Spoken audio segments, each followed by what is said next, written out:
Bonjour et bienvenue dans la ludothèque de la médiathèque Tommy Ungerer. Aujourd'hui, je suis de retour pour vous présenter le jeu de la semaine qui est un jeu dont nous avons fait récemment l'acquisition, Palm Island. Palm Island, ça serait tellement mieux.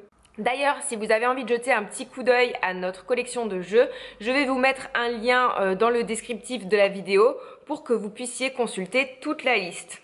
Et puis comme ça vous permettra de faire un petit repérage avant de venir nous voir en médiathèque ou bien lors de notre soirée jeu du vendredi 6 septembre. Bref, ce petit jeu, comme son nom l'indique, c'est un jeu qui tient dans la main puisqu'il s'agit uniquement de cartes. Et vous allez voir que la mécanique est plutôt originale et vachement sympa.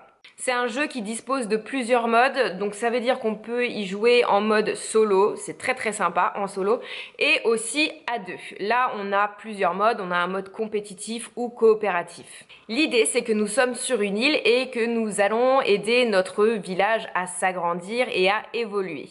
Le but du jeu, ça va être de marquer des points de victoire, comme dans beaucoup de jeux, je sais. Et comment on va remporter ces points de victoire? Tout simplement en stockant des ressources et aussi en faisant évoluer nos capacités.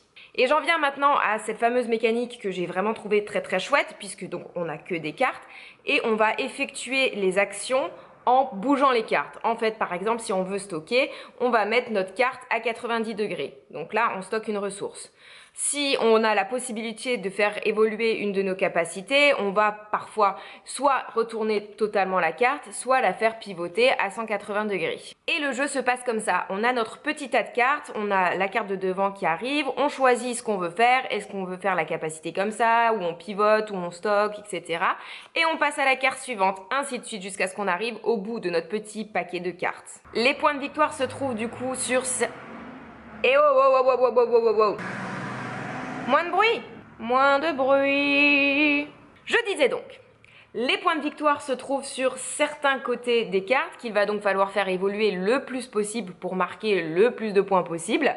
Et aussi ça se joue en 8 tours. En gros, on fait un premier tour, on épuise tout notre paquet de cartes, on refait un tour, ainsi de suite, et c'est là que tout devient un petit peu stratégique, où il faut réfléchir aux bonnes combinaisons, qu'est-ce que je stocke, qu'est-ce que j'utilise, qu'est-ce que je fais évoluer ou pas, sachant que quand on joue en 2 à 2 joueurs, on a la possibilité de gagner des bonus.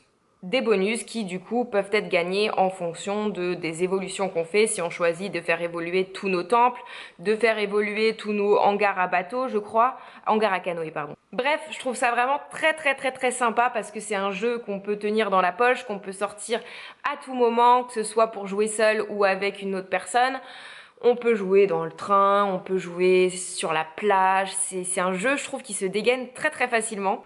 Et si je vous ai donné envie de l'essayer, n'hésitez pas à venir nous voir à la médiathèque pendant nos horaires d'ouverture ou lors de la soirée jeu du vendredi 6 septembre ou d'ailleurs lors de toute autre soirée jeu puisque nos soirées jeux se tiennent le 1er septembre, le premier vendredi de chaque mois. À bientôt!